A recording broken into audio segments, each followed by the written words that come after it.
Qui dove ci troviamo, nell'aula inferiore di Santa Maria in Solario, che è un sacello romanico del monastero di Santa Giulia, è esposto un cofanetto in avorio che Kurt Weitzmann ha definito il più importante reliquiario della cristianità dei primi secoli e come tale, col nome di Lipsanoteca, è conosciuto proprio dall'etimologia dal greco contenitore di reliquie. È un'opera paleocristiana degli ultimi decenni del IV secolo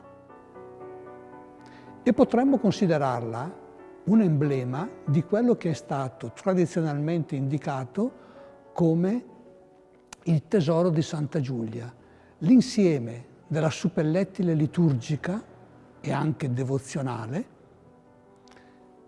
che è stata in uso nel monastero fino alla sua soppressione, alla fine del Settecento.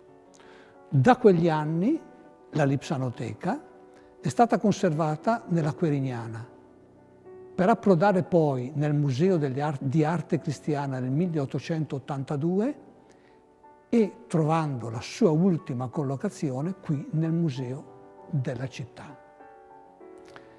La ricchezza del materiale è avorio, l'alto livello di esecuzione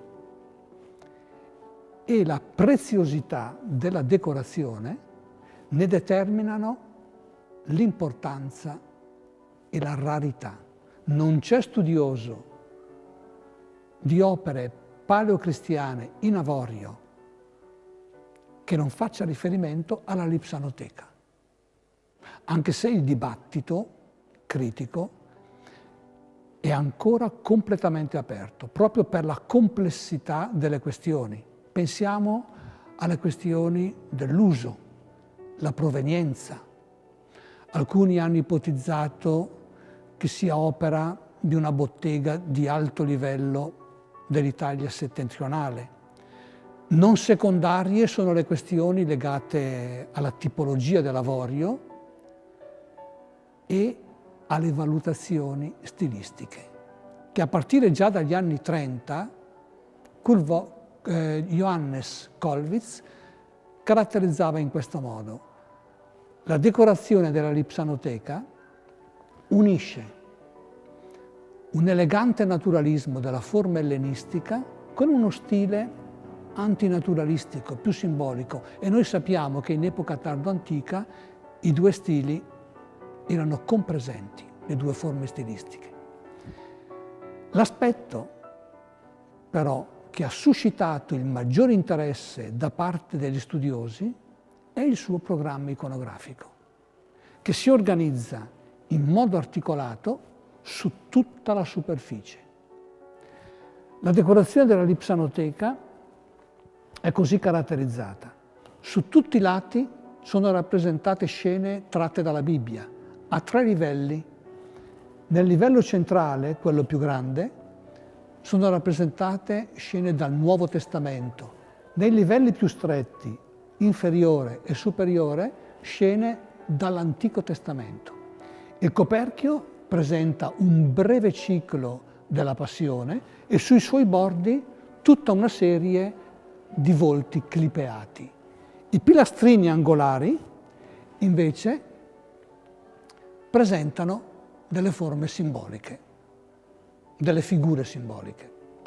Alcune scene sono rare e uniche nel quadro dell'iconografia paleocristiana e di alcune l'individuazione del soggetto è molto controversa.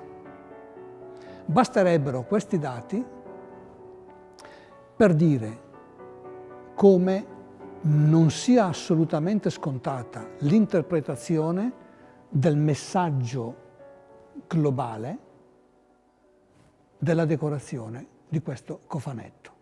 Questo ci dice come il dibattito sia ancora di più aperto. E questo sollecita un maggior inquadramento di quest'opera all'interno della produzione cristiana dei primi secoli.